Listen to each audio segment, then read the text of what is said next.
Assalamualaikum warahmatullahi wabarakatuh. Halo teman-teman, selamat datang di podcast kami. Kenalin, saya Cima. Di sini kami bakal sharing-sharing santai, ngobrol-ngobrol santai tentang berwirausaha. Jadi di sini tuh kita nggak ada gambar, buku, slide, PPT. Ini tuh betul-betul real cerita nyata dari pengalaman teman-teman yang ada di samping saya ini mengenai wirausaha.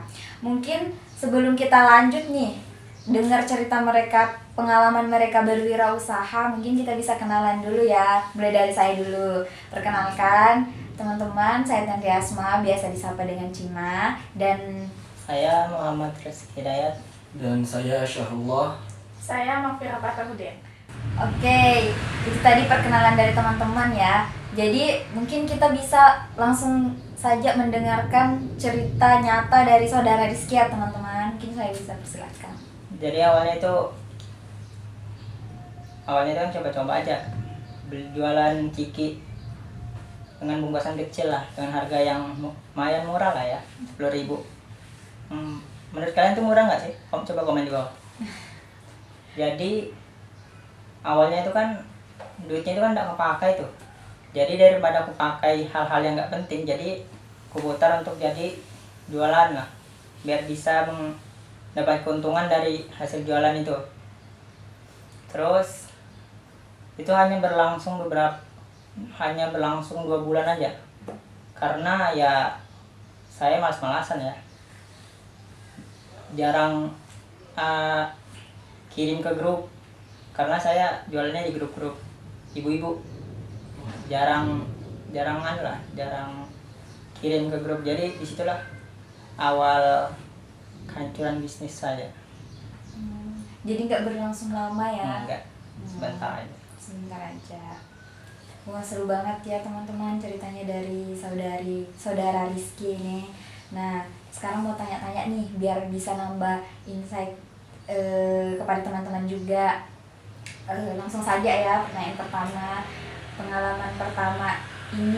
Pengalaman pertama berwirausaha Rizky ini betul-betul dari jual snack itu ya? Iya, dari snack. Oke. Nah, kira-kira apa sih tantangan dan cara mengatasi ketika ada pokoknya di tantangan dan cara mengatasinya lah ketika jual snack itu?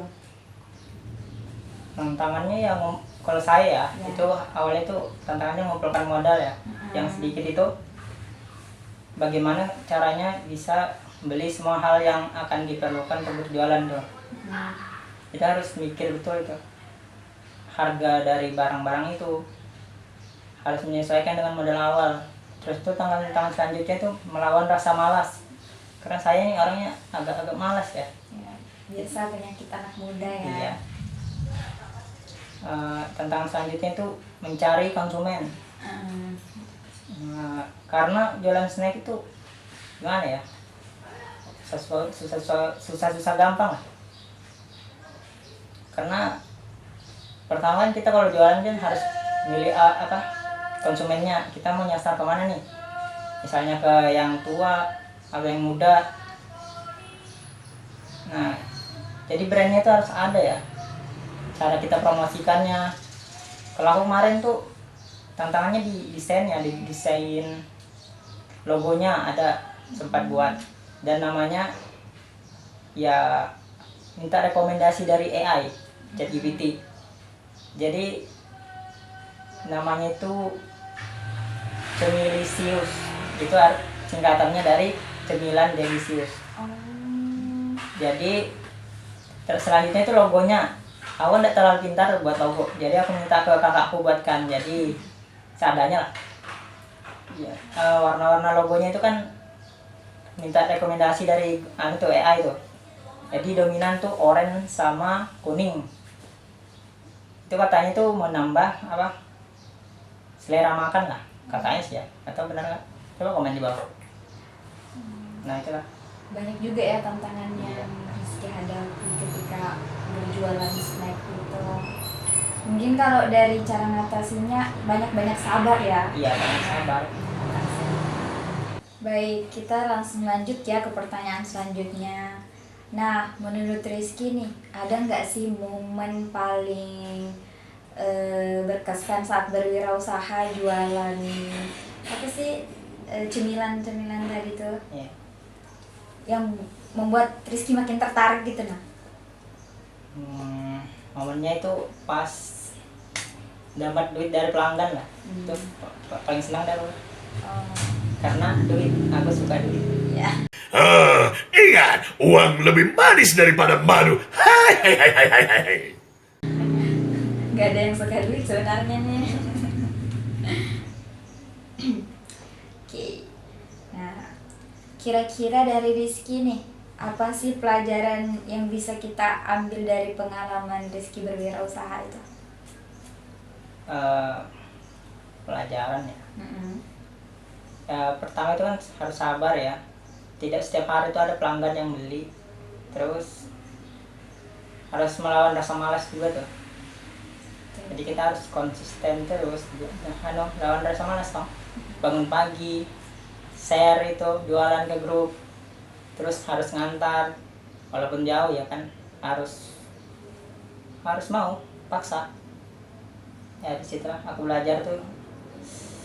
Ternyata bangun pagi enak juga ya. Lebih itu nggak berhasil lama. Tidak berlangsung, sayangnya itu sih, tidak konsisten aja. Dari jualan snack di rumah aja kita bisa dapat pelajaran ini ya, pelajaran hidup yang dalam gitu. Jadi buat teman-teman, semoga kita semua terinspirasi dari cerita Rizky nih, dari yang kita malas-malasan terus kayak kita berusaha lawan rasa malas kita ini, walaupun gak berlangsung lama di Rizky-nya, mungkin kepada teman-teman bisa berlangsung lama. Oke, selanjutnya kita beralih ke pengalaman berwirausaha dari saudara Syahrullah ya teman-teman. Mari kita simak baik-baik gimana sih pengalaman pertama dari saudara Syahrullah ini, gimana cerita awalnya, pengalaman apa gitu kan. Ya jadi gini.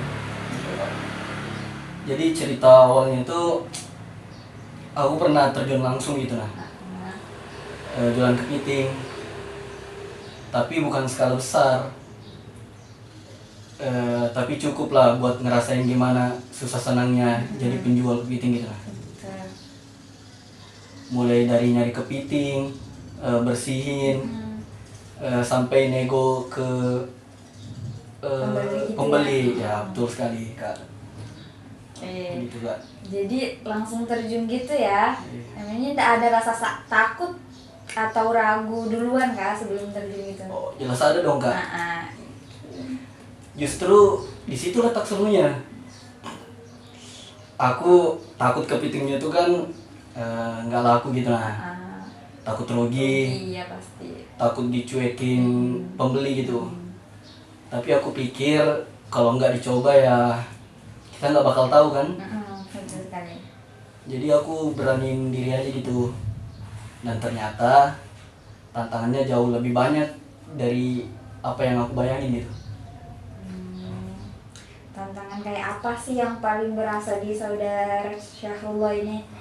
Yang paling berasa tuh menurut saya yang pertama banget tuh kepiting itu kan barang hidup kan, ya kan Kak? Kalau nggak cepat laku ya bisa mati. Jadi tekanan gedenya itu Nah, dari cerita saudara Syahrullah tadi, tantangan apa sih yang paling berasa menurut Syahrullah ini? yang paling berasa ya kan. Yang paling berasa tuh Kak, yang pertama banget tuh kepiting itu kan barang hidup ya. Iya, betul sekali. Kalau nggak cepat laku, kepiting itu bisa mati dan nggak bisa dijual lagi. Jadi tekanannya tuh gede banget. Harus bisa dijual cepat dan harus tahu siapa pembelinya. Betul. Dan yang paling penting tuh harus jaga kualitasnya ya Kak. Betul. Itu ngajarin saya soal urgensi dalam bisnis, nggak semua produk bisa nunggu lama gitu Kak. Oh, bener banget, itu sih tekanan yang nyata banget untuk para pedagang penjual kepiting itu. Terus bagaimana rasanya waktu saudara Syahrullah ini berhasil menjual kepiting itu? Mantap banget itu Kak. Pasti puas Puas banget. banget, Kak. Ya. Wah, bahkan buat kepiting pertama yang kujual pun aku nggak ingat betul itu Kak. Rasanya kayak oh gini loh ya yang namanya hasil kerja sendiri. Betul sekali. Nggak gede sih nominalnya Kak, Heeh. tapi berasa banget karena aku tahu prosesnya dari awal sampai akhir, dan itu yang bikin beda dari sekedar dapat uang jajan biasa gitu Kak. Gitu Kak. Oke. Oke. Dari pengalaman Syahrullah ini banyak juga ya pelajaran yang bisa kita petik, kita Ya, harus banyak juga tantangan, cobaan yang harus dihadapi Syahrullah ini. betul banget. Lebih-lebih lagi kalau misalnya kepitingnya mati, banyak rugi juga itu. Iya itu Kak. Iya kan? Pusing itu. Nah, jadi yang kita dengar tadi dari pengalaman Syahrullah ini, dia tuh mulai dari pengalaman pertama, betul-betul pengalaman pertama ya, dari jualan kepiting itu. Tantangannya juga wah banyak banget gitu. Cara ngatasinya juga.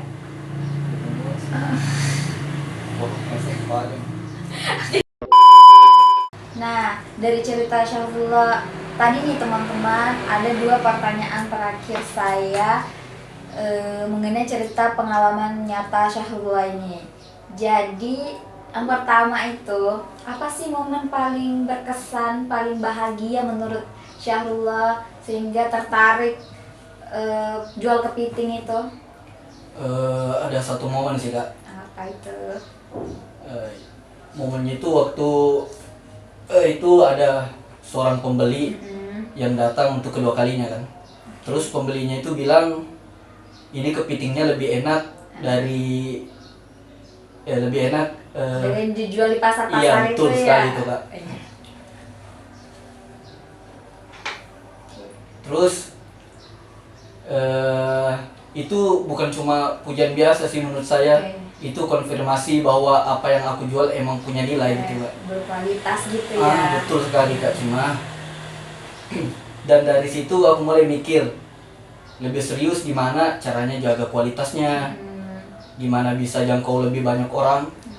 Satu kalimat dari pembeli itu yang nyalain semangat aku gitu Kak. Akhirnya membara-bara gitu Kak. Iya, jadi lebih semangat Betul sekali itu, Kak. buat ngejalani bisnis jualan kepiting ini. Wah. Oke. Nah, ini pertanyaan terakhir nih saudara Syahrullah.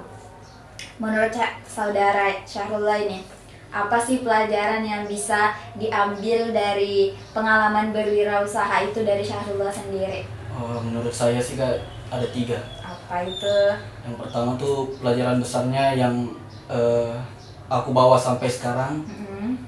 Satu, kecepatan itu penting.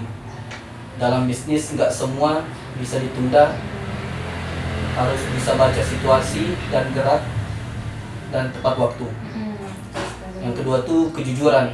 Iya, betul. Itu investasi jangka panjang. Pembeli yang merasa diperlakukan jujur bakal balik lagi, dan itu lebih berharga dari satu transaksi besar Kak. Dan yang terakhir, mulai dari kecil itu bukan hal yang memalukan. Justru dari skala kecil kita bisa belajar banyak sebelum makin besar gitu. Kepiting yang aku jual mungkin kecil, tapi ilmu yang aku dapat dari situ gede banget loh Kak. Keren ya teman-teman. Seru juga ya cerita dari saudara Syahrullah ini. Nah, mungkin kita bisa petik banyak pelajarannya dari saudara Syahrullah ini.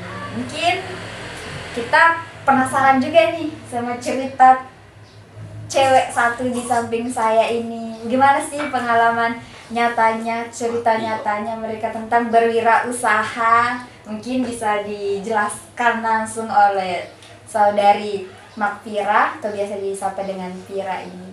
Oke teman-teman, langsung saja ya kita mendengar cerita pengalaman nyata dari saudari Pira ini di samping saya ini. Gimana sih pengalaman nyatanya? Bagaimana sih awalnya tertarik sama dunia bisnis berwirausaha ini? Mari kita tanya langsung ke orangnya.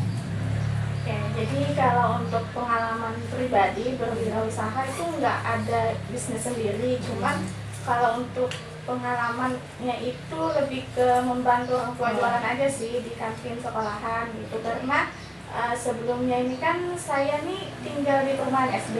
Iya. Nah di perumahan SD itu dibuatin kayak ada tempat meja-meja, kursi-kursi kayak gitu buat dijadikan kantin sekolah kayak gitu. Nah sampai sekarang pun masih ada itu kantin di perumahan itu, cuman rumahnya udah dibongkar, dibagi gitu, tapi kantinnya masih tetap. Kantinnya masih tetap Di tempat bisnis, itu ya. Nah terus biasanya saya sih ngebantu ini kayak nyiapin jajanan digantung-gantungin kayak gitu, terus nyiapin es gitu. Nah terus kayak kalau untuk yang berat-berat kayak apa tuh namanya, catuk es batu, terus angkat galon kayak gitu kan, ada orang tua juga yang bisa bantu kayak gitu aja sih. Jadi kira-kira momen paling rame ketika saudari Pira berjalan ini pasti pas waktu istirahat kan ya. Nah, kemudian apa gitu ya?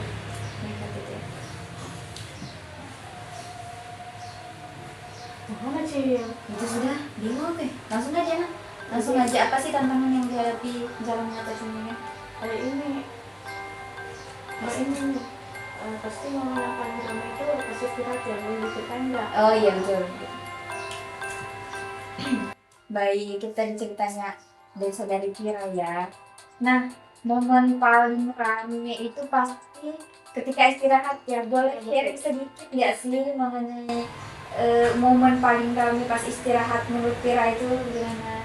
Jadi waktu istirahat itu kan barengan ya semua kelas. Nah pasti itu kita tuh diserbu banget. Nah di situ tuh pasti kayak ada aja Sibuk gitu ya? sibuk banget. Ada yang mau bikin es, mau buatin mie rebus, ya gimana. Terus ada yang mau beli jajan di samping kayak gitu-gitu kan, kita harus ngebagi-bagi ya, karena kan itu rame banget. Jadi takutnya ada yang nggak diheranin gitu, jadi pergi deh kayak gitu. Nah terus kalau misal Cima apa lagi? Wah, seru juga nih cerita dari saudari Makfira ya teman-teman.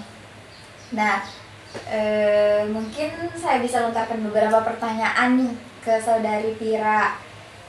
Ya, tadi tuh betul-betul pengalaman pertama ya, jualan, membantu orang tua jualan di kantin itu. Terus tuh menurut saudari Pira nih, tantangan dan solusi untuk menghadapi ketika ada hambatan-hambatan selama berjualan di sekolah itu apa aja sih? Bisa diceritakan? Kalau untuk tantangan sih mungkin lebih ke kayak misal hujan nih. Iya, Hujan kan pasti agak lama ya bukannya. Terus tuh biasa kan pagi-pagi juga tuh ada aja anak-anak tuh rame beli gitu. Cuman kalau hujan ya kayak gitu, kurang deh gitu.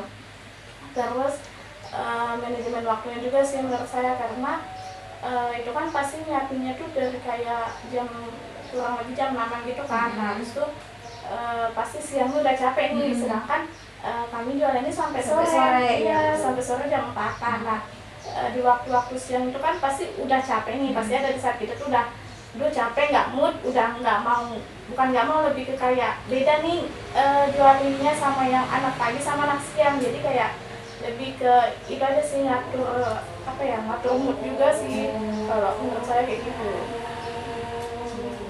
Ada satu momen nggak sih yang paling berkesan di saudari Pira ini? Momen apa tuh Kak?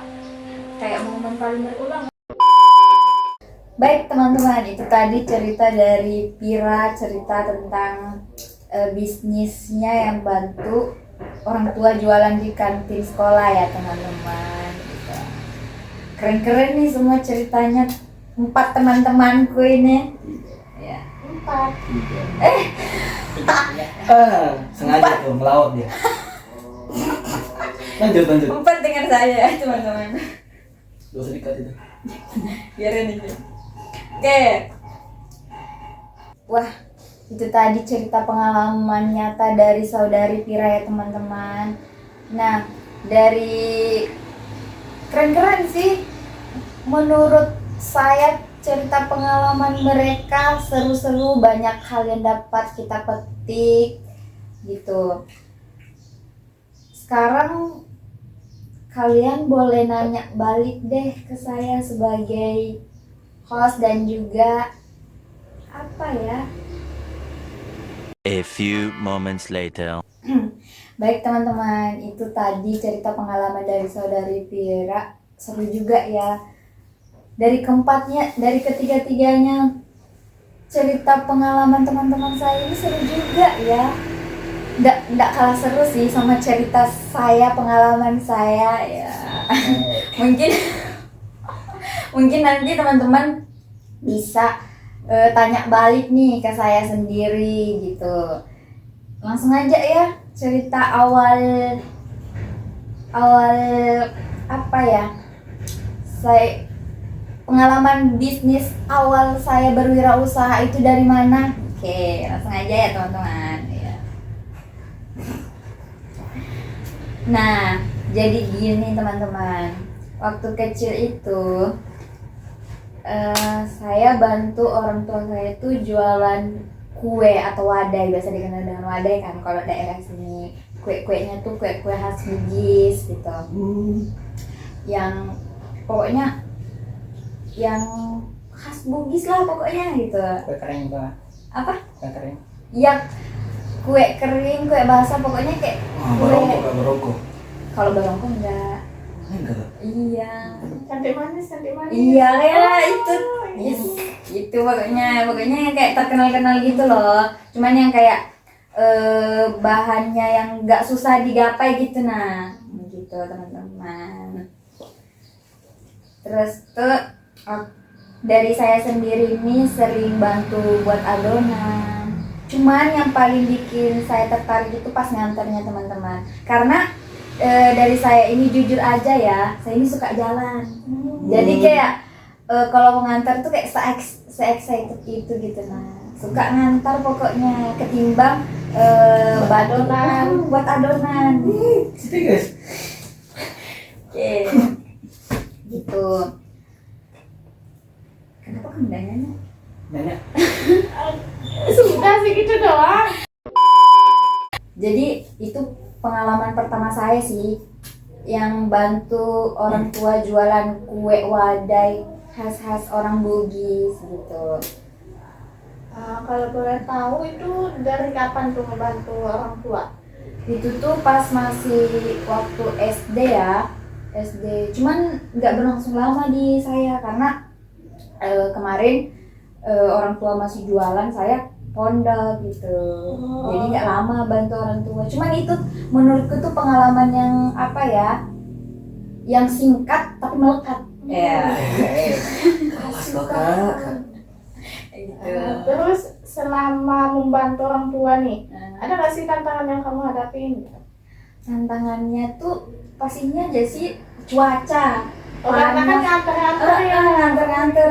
Yang paling saya suka itu sebenarnya nganter, bukan buat adonannya. Pas nganter aja karena betul-betul tuh saya suka jalan, suka traveling gitu. Itu tantangan paling menurut saya.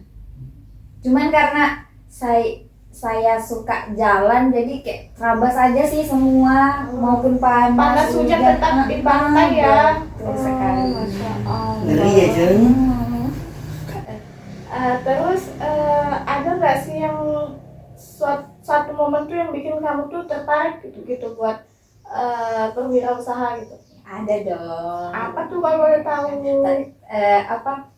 momennya tuh hampir sama sih sama saudara Cula tadi tuh. Kalau misal ada kita nganter nih ya ke pembeli, terus tuh pembelinya tuh kedua kalinya kan udah beli, terus tuh dia ngomong ke saya, wah kayaknya enak ini gitu kan. Jadi kayak itu tuh buat kita tambah semangat gitu nah. betul. Semangat kan. Iya.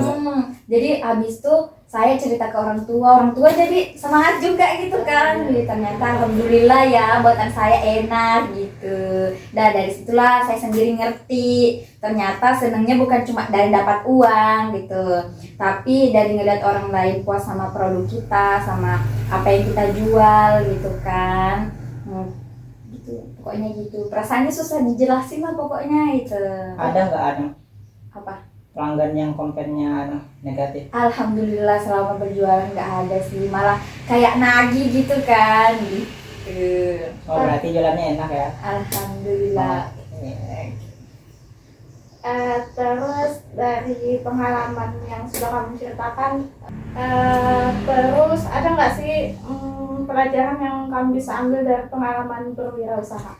Banyak banget dong, banyak sebenarnya pengalaman yang bisa kita yang saya ambil ya dari diri pribadi saya sendiri tentang berwirausaha itu. Tapi mungkin saya sebenarnya 3 aja ya. Kalau misalnya banyak kelamaan nanti. Masih saya. Teman-teman, astaga, terus sekali. Nah, yang paling nempel di kepala aku itu pelajaran yang paling nempel ya teman-teman. Pertama, usaha itu pasti butuh proses kan, nggak ada yang instan, langsung instan. Pasti saya belajar tuh kayak dari adonan aja gitu, nah harus sabar nunggu gitu kan. Apalagi kalau salah masukin resep kan, Iya. bisa buat apa? Adonannya jadi keras kan. Betul. Iya Jeng. Apalagi kita apalagi teman-teman, kita harus sabar nunggu adonannya matang, pokoknya betul-betul ekstra sabar.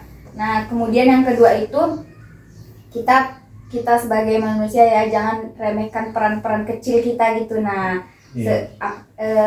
peran sekecil apapun di dalam bisnis itu berharga loh teman-teman. Bahkan tuh kan antar kue itu bisa punya peran penting loh di dalam berwirausaha itu. Karena kalau nggak ada yang ngantar, nggak bisa tuh sampai ke pelanggan kan. Iya betul sekali, tidak mungkin kan kuyang yang ngantar. Betul sekali. Lanjut. Betul gak? Oke, jadi di pelajaran terakhir yang melekat nih di kepala saya ini,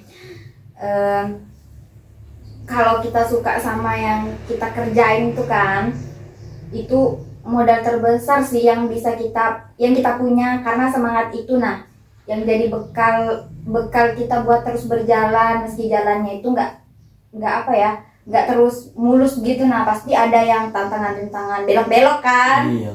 Kalau lurus tuh tertabrak gitu. Betul gak? Ngari gak?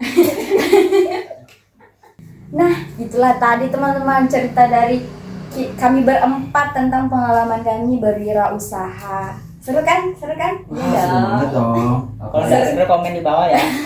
Kalau nggak seru, seruin aja lah. Gitu lah Kak. Oke. Nah, jadi teman-teman sampai sinilah perjalanan kita hari ini, podcast kita kali ini. Dari 4 cerita yang berbeda, dari 4 jalan yang nggak pernah sama, ada satu hal yang rasanya selalu muncul di setiap pengalaman yang tadi kita bagi gitu. Keberanian untuk memulai dan ketangguhan untuk tidak berhenti. Jadi wirausaha itu teman-teman bukan soal siapa yang pintar atau paling bermodal. Kadang yang paling menentukan cuma satu hal sederhana, kita mau terus apa enggak gitu. Buat teman-teman yang berada di titik awal, yang masih ragu-ragu, yang ide-idenya masih cuma dari draft di notes HP, di catatan HP gitu kan. Semoga obrolan kami ini bisa sedikit terinspirasi dari pengalaman kami, dari obrolan kami gitu. Nah, siapa tahu teman-teman di sana membutuhkan inspirasi, mungkin bisa tonton video-video podcast dari kami. Nah, terima kasih sudah menemani kami. Terima kasih sudah mau mendengarkan kami dari awal hingga akhir. Cerita kami yang nggak tahu lah, pokoknya itulah. Sedikit garing. Bisa mungkin dibilang garing, nggak tahu lah. Pokoknya asikin aja lah pokoknya kayak gitu teman-teman. Nah, terima kasih ya sudah mau mendengar, karena mendengar cerita orang lain itu salah satu cara terbaik untuk belajar tanpa harus merasakan sakitnya sendiri. Sebelum kita menjadi pembicara yang baik, mari kita menjadi pendengar yang baik dulu teman-teman. Bye-bye, sampai ketemu di episode berikutnya. Bye-bye, jumpa lagi. Bye-bye. Jaga semangat ya dan prosesnya. Subscribe and comment. Satu lagi. Dan ingat, semua yang besar dulu pernah kecil juga teman-teman. Betul sekali Kakak Cima. Bye-bye, see you. Assalamualaikum. Alhamdulillah.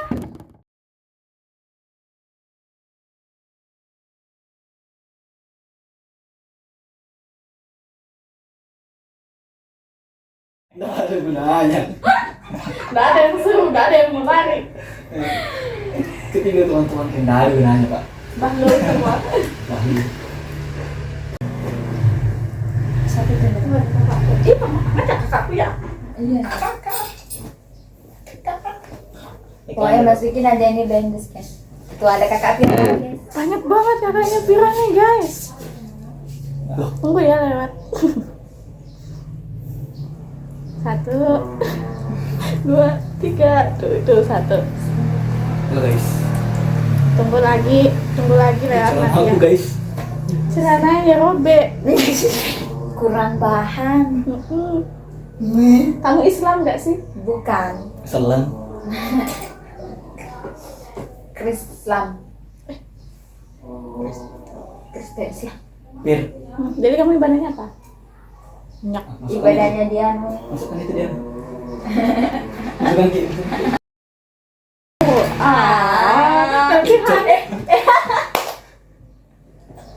Nanti Seru juga kan nih?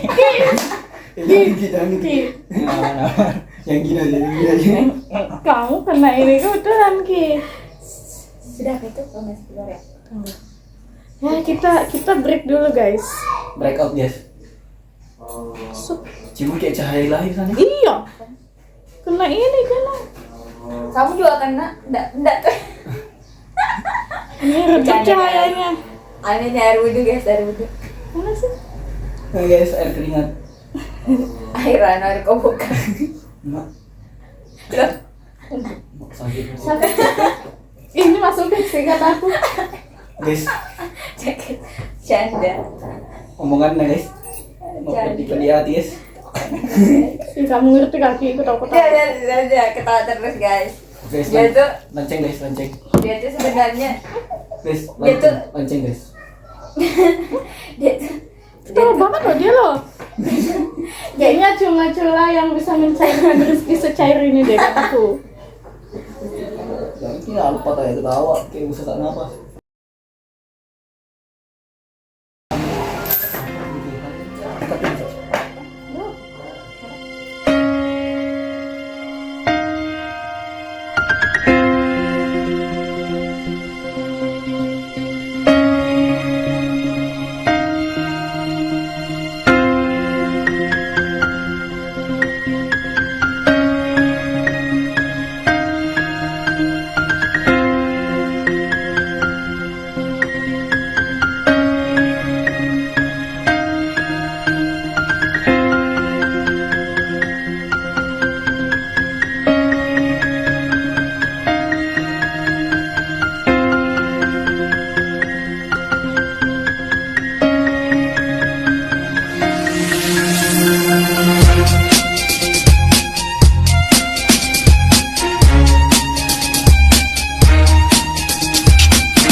Pokoknya kan sudah cukup. Lanjut gitu dong, jangan gitu ya. Ini bapak tak mau ada kecok. Nah, enggak. Enggak sih. Kita ngobrol seru santai kan podcast. Bapaknya nggak pernah. Paling ketawa sama ibu. Oke. NPP aku. NPP. Sudah ya? Tutup kan. Sudah. Sudah cut kan tadi?